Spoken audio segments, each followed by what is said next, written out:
Hello. In this video, we have a brand new update for the Unreal Engine Dynamic Road System. I'm Tommy from Guy Studios, and we've been hard at work developing some of these community requested features. I want to add a quick disclaimer that if you are upgrading your project from the previous version of this pack, we recommend making a copy of your project before upgrading, just in case something does not translate well. Since everything is dynamic, there is a lot that can change.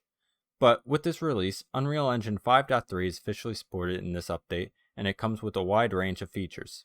The biggest feature is the ability to have road lines connect branching roads together seamlessly.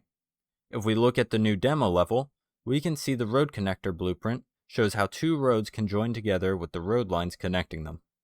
The road lines automatically generate once the secondary road has white lines enabled. We can toggle the lines on and off like so.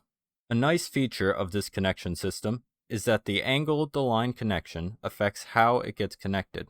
To show that in action, I'm going to take this spline point and move it until we reach the angle of change. And just like that, it adapts to how it is supposed to be connected.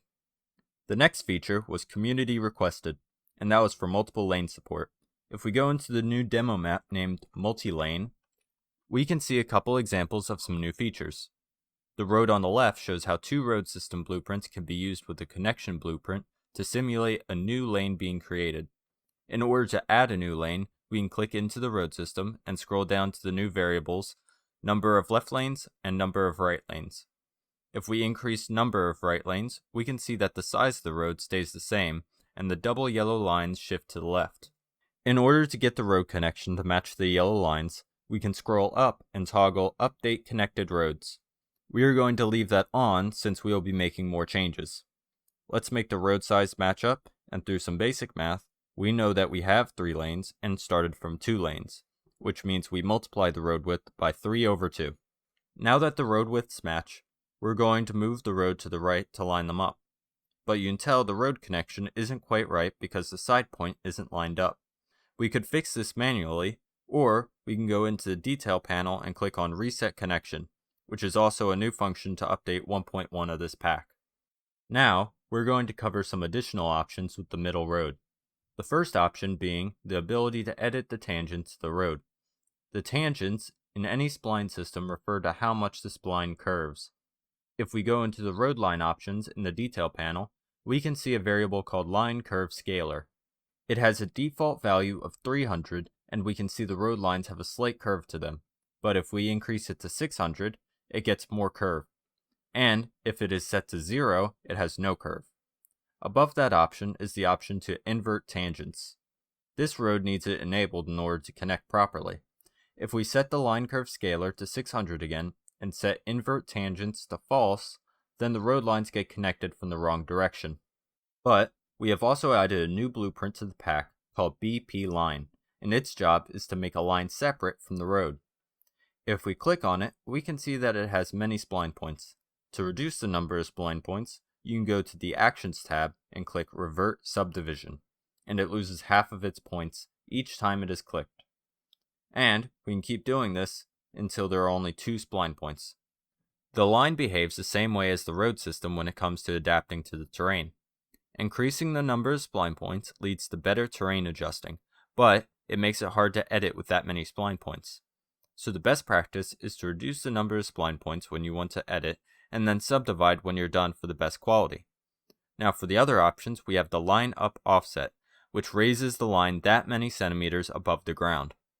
The dashed line option converts the line from solid to dashed, and the options below it influence how it's dashed.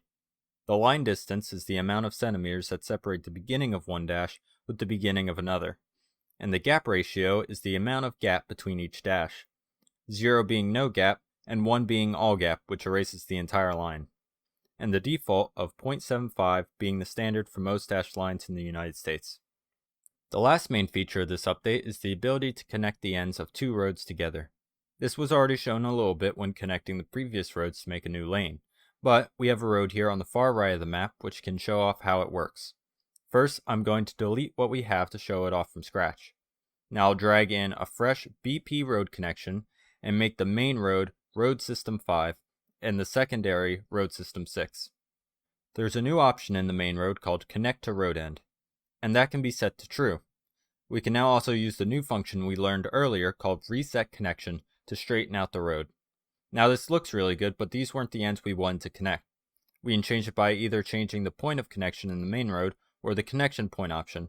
If we change the point of connection to any point above 0, it will connect at the end of the main road. Now we can change connection point to end, and we get the connection we wanted. And just to show the last connection possibility, I will set the point of connection back to 0. There are a few minor changes under the hood as well, which is detailed in our new update log. This will be linked in the description below, as well as the link to this pack in the Unreal Marketplace. The main minor change is how the road system handles tangents. In the previous system, you could have 2 spline points very far away, followed by 2 spline points close together, and the spline could get tangled, which led to bad geometry. The new system minimizes that issue. However, if you did want to use the old system to stop anything from changing in projects made before this update, there is an option here in the advanced settings of road customization. A lot of these new features were community suggested, so if you have a feature you want implemented, let us know in the comments of this video or on the Marketplace questions. We have read and responded to every question and feature request so far, and we're very appreciative of the community feedback. We really want to try and make this the best road system that it can be. Thank you for all those who have purchased so far, and thank you to those that are considering. Until next time.